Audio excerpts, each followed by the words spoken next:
Erev Shabbat de Parashat Haremot, des psukim qu'il faut souligner, surtout dans le contexte dans lequel nous nous trouvons de la fin de cette parasha. Pasuk nous dit comme ça: Al titameu bechol ele, ki bechol ele nitmeu hagoyim asher ani meshaleach mipenechem, vatitma haaretz vaefkod avonah aleha, vataki haaretz et yoshvea. Nous dit le pasuk, Akadosh Baruch Hu donne pour instruction à Israël de veiller à la pureté d'Eretz Israël, avoir une vie pure, une vie saine. Parce que nous dit le pasuk, ce qui a expulsé, et pour dire avec plus de précision ce que le pasuk nous dit ce qui a vomi les goïms, les peuples, les nations qui vous ont précédé, dit Hachem, c'est parce qu'ils avaient un comportement immoral, un comportement de Tum'a. Lorsqu'il y a un comportement immoral, lorsqu'il n'y a pas un comportement de Kedusha des Bnei Israël, alors la terre d'Israël vomit. Et c'est pour ça que nous dit, le pasuk nous poursuit, qui est kol hatoevot ha'el, toutes ces abominations, asu anshe haaretz asher lifnechem, les nations qui vous ont précédé pratiquer, vatitma haaretz. Et la terre donc d'Israël vomit ceux qui n'ont pas un comportement compatible, correct. Velotaki haaretz etchem betama'achem otah, kaasher ka'a et hagoy asher lifnechem. Et nous dit le pasuk, Akadosh Baruch Hu nous met en garde.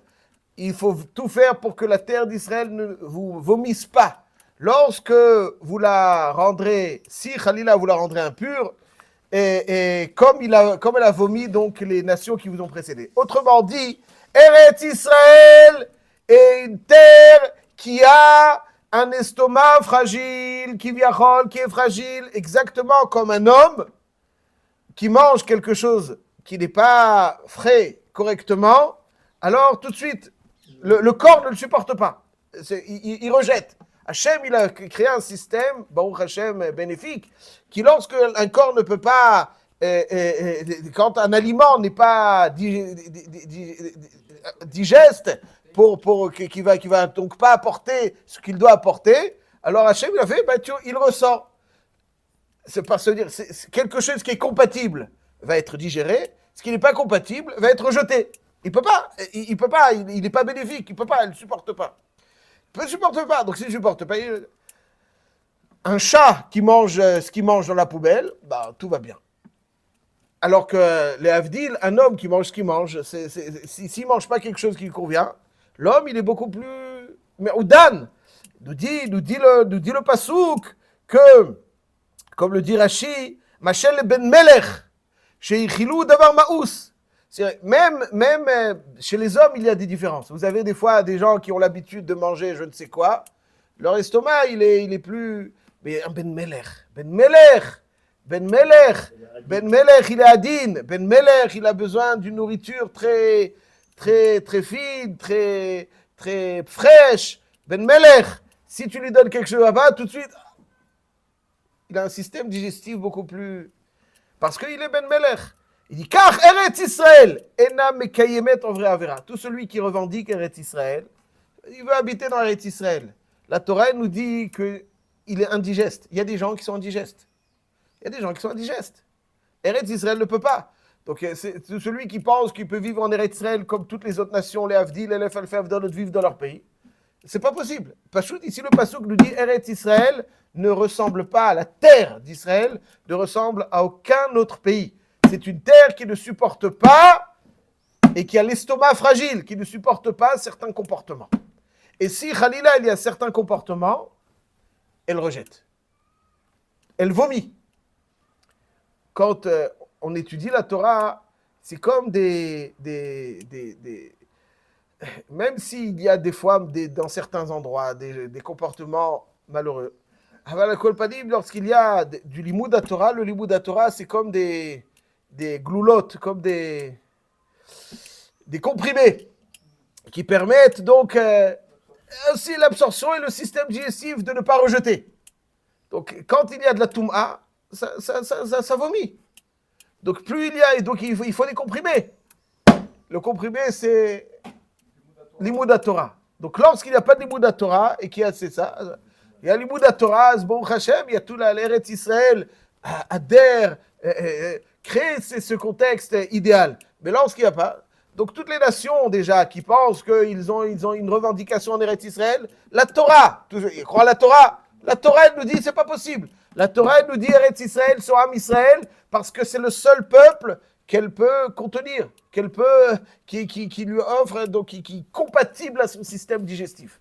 Toutes les nations extérieures au Am Israël qui n'ont pas des comportements du Am Israël, elle les vomit.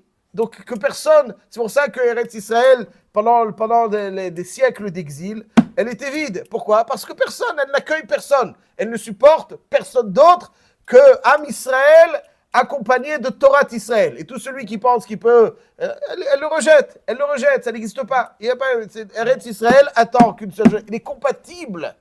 En France, vous pouvez mettre, si on fait un échange, les Anglais viennent en France et les Français en Angleterre. Ça marchera très bien. Quel que soit le comportement des uns ou des autres. Aval Eretz Israël, elle ne supporte pas des comportements qui ne sont pas à la hauteur. Elle n'est compatible, elle n'a de système digestif adapté que au Am Israël. Comment Hachem dit, ou l'autre Chem, Bitma, Chemoda, Intma, Timoda, Taqi, et Taqi. Oui, ça c'est. Si vous viendrez, donc elle risque donc d'arriver pas à cette situation. D'arriver pas à la situation que Taki Betamachemota. Le Ramban nous dit que alors juste pour un peu mieux comprendre, ça c'est ce qui a marqué dans juste un petit peu comprendre. Le pshat est que le Ramban nous dit sur ces psukim là, c'est un Ramban Nachmanide de toute première importance qu'il faut étudier. Dans ces grandes lignes, il dit le Ramban, il dit par exemple, on voit qu'il y a des nations qui sont venues de Kuta, Kutim, Gerei Arayot ou Gerei Emet, n'est-ce pas? On connaît, donc il y a, pendant la période, donc après avoir exilé la Seret HaShvatim, les 10 tribus, il y avait donc Eretz Israël, et ils vont amener des goïms pour peupler un petit peu. Et ils vont se faire défoncer, dévorer par des lions. Ils vont se faire défoncer des lions. Pourquoi? Parce qu'ils n'étaient pas... Eretz Israël ne peut pas les accepter. Donc ils se sont convertis. Leur conversion est bonne ou pas? C'est un débat dans la Gemara. Mais en tout cas, ils ont converti. Mais dit le Ramban, ils avaient les mêmes pratiques à l'extérieur, à Kuta. Tu vois, Koutim. Ils sont venus de Kuta. À Kuta, ils se sont jamais fait agresser par des lions là-bas. Pourquoi? Plutôt ils arrivent en Eretz Israël, ils se font agresser par des lions. Makara. Eretz Israël. Quand tu es en Eretz Israël, tu es accueilli. Tu es accueilli, ou bien tu es comme il faut, ou bien, etc. Donc, Eretz Israël n'est compatible dans son essence que Am Israël. Parce que qui chelek Hashem Amo, Yaakov Revel Nachalato. C'est-à-dire que, il dit le Ramban que toutes les terres ont été distribuées à différents princes spirituels, évidemment, qui ont aucune autonomie, qui sont soumis à Kadosh Baruch Hu, aucune autonomie. Néanmoins, ça passe par eux. Donc, il n'y a pas une résidence accentuée d'Akadosh Baruch Hu dans ces lieux. Donc, eux, ils ont un système digestif, qui est celui de tout ce qu'on connaît, qui peuvent manger n'importe quoi, et puis bon, ça passe.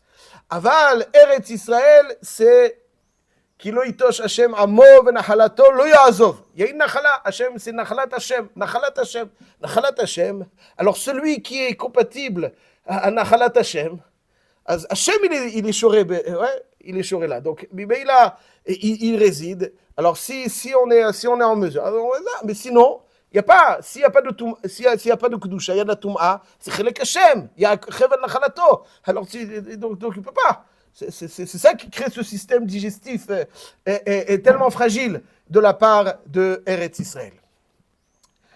Il y a marqué et ça s'inscrit avec insistance dans la période, donc bien entendu qu'on vit, et la période du Homer avec plus de précision. Il y a marqué dans la Midrash qu'on va tout de suite lire, quand Hashem demande à Avraham Avinu de faire la Brit Mila, il lui dit, grâce à la Brit Mila, tu auras Eretz Israël. N'est-ce pas? C'est pour ça que dans Birkat Hamazon, Birkat Haaretz, on dit Asher chalta avotenu Eretz Chemda, Tova Rechava, Britcha Shratamta Bivsarenu, Toratra Shelimatanu. Pourquoi? Parce que c'est en Eretz Israël, c'est grâce à Brit Mila qu'on a Eretz Israël. N'est-ce pas? C'est marqué le forage dans le Psukim. והקיבוצי בריתי ביני ובינך ובזרעך אחריך לדורותם, להיות לך לאלוהים זרע אחריך, ונתתי לך ולזרעך, לפן פרשת לך לך, ונתתי לך ולזרעך אחריך את ארץ מגוריך, את כל ארץ כנען לאחוזת עולם, והייתי להם לאלוהים, ואומר אלוהים אל אברהם, ואתה את בריתי תשמור, אתה וזרעך אחריך לדורותם. Ouais, ça veut dire que donc l'alliance d'Hachem, c'est et puis nous on doit de notre côté Brit Mila. Brit Mila c'est le chibour avec Hachem. Donc si on peut être mitraber avec Hachem parce qu'on s'est débarrassé de certaines choses qui créent l'obstruction, on est enfin grâce à le Brit Mila réunim de se rattacher avec Hachem. Donc on mérite Eretz Israël, le lieu de rattachement. Eretz Israël, Brit Mila, Torah, bien entendu, Torah. Et il y a un midrash qui nous dit Vatay briti tishmor, ça parle aussi du Omer.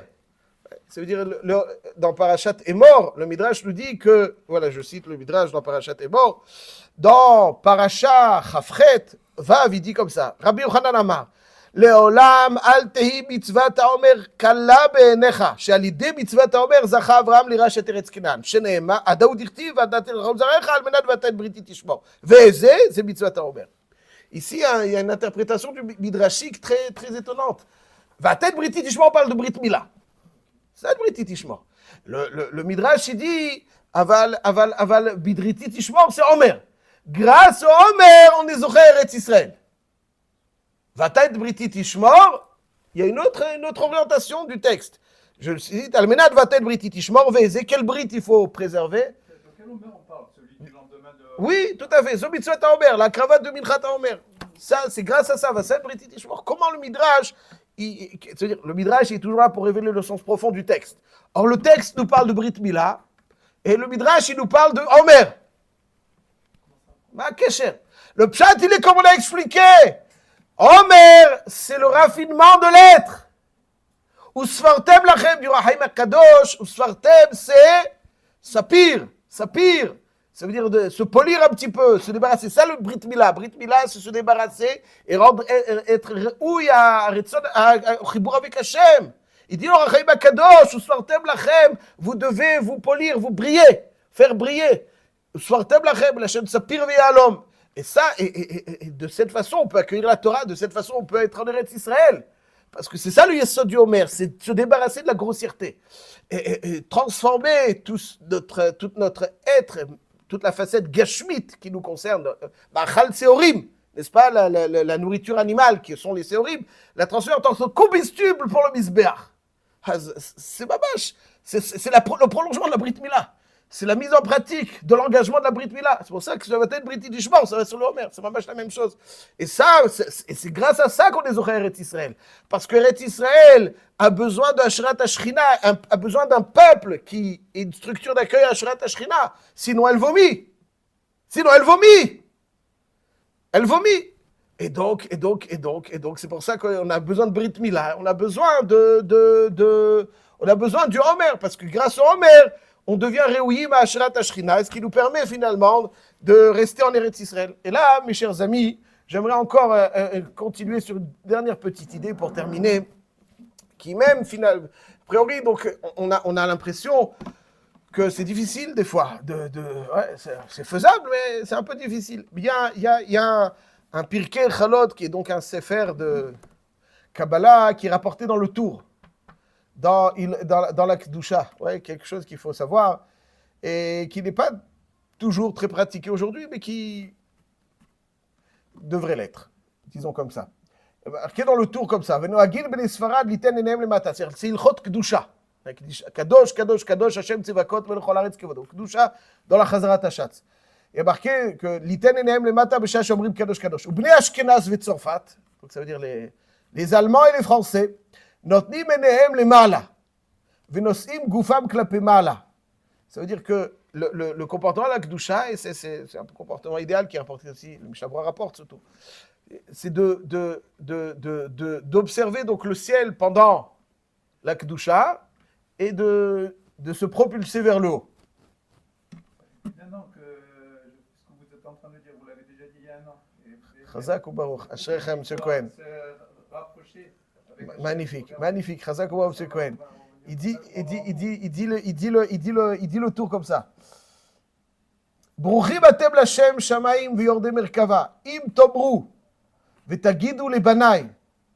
Et là, il y a une phrase très, très forte. Hachem dit, si vous direz ou révélerez à mes enfants, Ma shani oseh besha shemakdishim, ce que je fais pendant pendant la Kedusha, V'omrim kadosh, kadosh, kadosh, Velimdu otam, et dites-leur, Shiyu enehem nesuot lamarom, que leurs yeux soient orientés vers le haut, V'nosim, v'ilvet filatam, V'nosim atzmam lemala, et qu'ils se portent, se propulsent.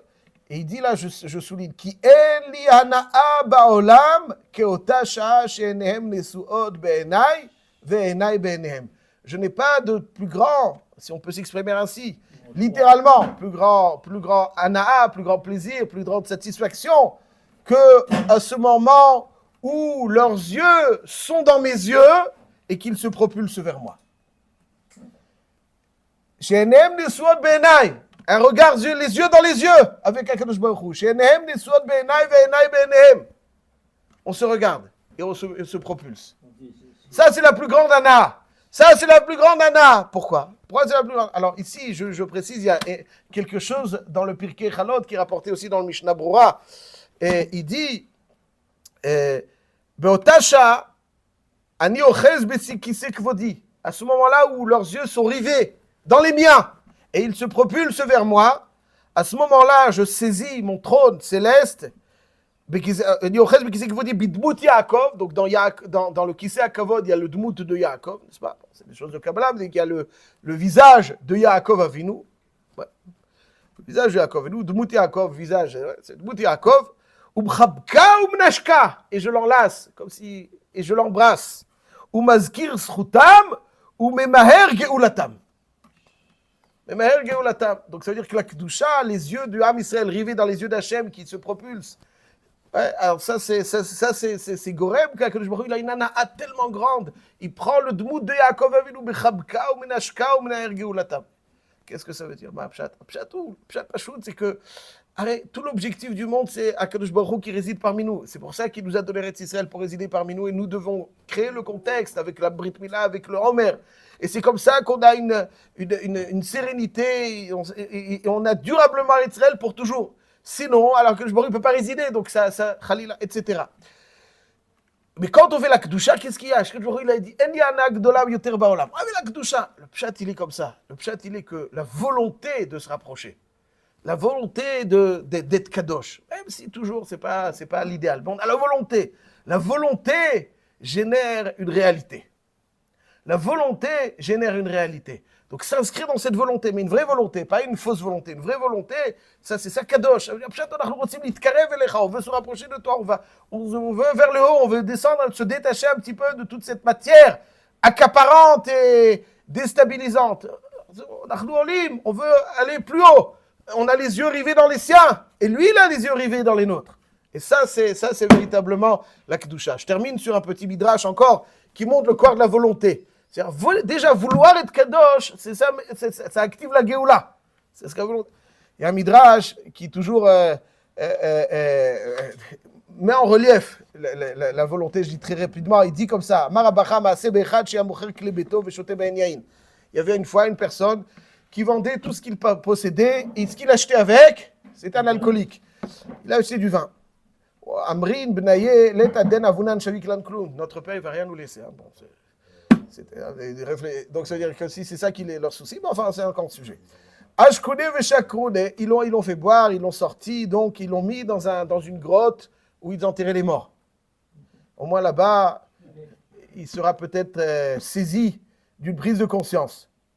Et le Midrash raconte qu'il y a des vendeurs de... Bon, a priori là-bas, il va avoir une route. Il adorait le vin. Il dit le Midrash qu'il y a des vendeurs de vin qui passent par cette grotte. Non, alors pourquoi ils passent par ces grottes? Parce qu'ils se dirigent vers la ville pour vendre leur stock de vin. Et ils entendent qu'il y a des tensions en ville, il y a des guerres, ils ont peur de se faire piller. Ils cherchent un endroit où ils vont cacher leur vin, ils trouvent cette grotte où ils ont enterré les morts. Il dit là-bas, qui est-ce qui va rentrer là-bas? Et tout d'un coup, donc, après eux, ils ont caché donc, dans cette grotte, et lui, il était vraisemblablement dans un petit coin là-bas, ils l'ont mis comme un mort. Et tout d'un coup, il se réveille, qu'est-ce que je fais là? Et il voit tous les tonneaux. Voilà, il voit tous les tonneaux de vin. Hamazika. Et alors qu'est-ce qu'il a fait?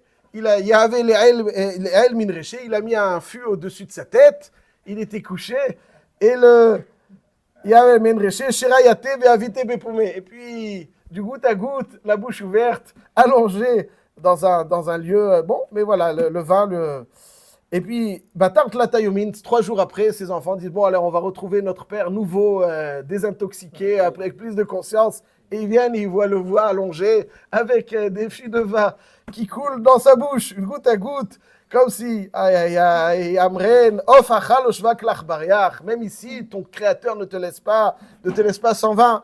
Alors il dit, bon, ça veut dire qu'Akadosh Baruch Hu, alors qu'est-ce qu'il vient, voilà. Donc finalement, ils vont lui fournir, il dit Hachem, qu'est-ce qu'il vient nous rapporter ce midrash? Qu'est-ce qu'il vient nous dire? Il vient nous dire ce midrash que quand quelqu'un il veut vraiment quelque chose, Hachem il fait en sorte qu'il l'obtienne. Si tu veux vraiment quelque chose, même celui qui veut le vin, celui qui veut vraiment quelque chose, si tu veux, la volonté est génératrice. Si tu veux, Hachem, que ce soit dans le bien, etc. Ouais, c'est quelqu'un qui veut la volonté génératrice. Ça, c'est l'expression de la Kedusha. La Kedusha, on veut. Alors, Vadaï, si déjà dans ça, alors, Alachad Kama Vechama, dans les choses, Midatova Meruba, Vadaï que la Kedusha, quand on se propulse vers le haut, ça, c'est véritablement la réalisation du Homer, la réalisation donc de l'objectif de la Brit Mila, la réalisation donc de Asherat Ashrina. Et c'est ça qui nous permet d'être Eretz Israël et d'être Yeshve, la Vetar, et tous ceux qui n'ont pas à qui l'arrête Israël ne correspond pas, elle n'a aucune revendication. Arrête, mais qui a autam? Mais plus il y a de la Torah, plus il y a de la Kedusha, plus le système d'Eretz Israël, elle accueille donc tout celui qui finalement est compatible à Eretz Israël, Shalva ou Bebitra. pourquoi Hachem לא הכריע את אנשי חמאס? לא,